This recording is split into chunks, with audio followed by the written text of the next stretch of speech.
তাই ভাই কোরবানির সবক হলো এই, কোরবানিতে পরিষ্কার জিনিস, সুন্দর জিনিস দিতে হবে।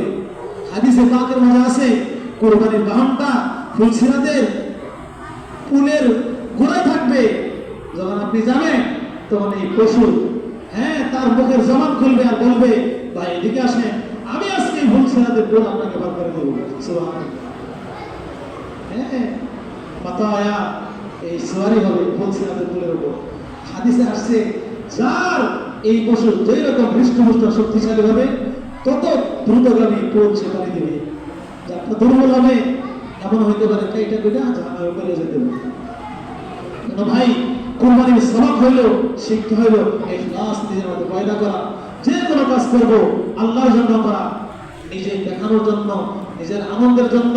মানুষ বলবে এটা একটা কি সুন্দর কোরবানি পশু কিনছে, দুইটা নিয়ে আসছে, তিনটা নিয়ে আসছে, দুই সমাজে কোরবানি দেয়, টাকাও দেয়, আবার নিজের গ্রামের বাড়িতেও দেয়।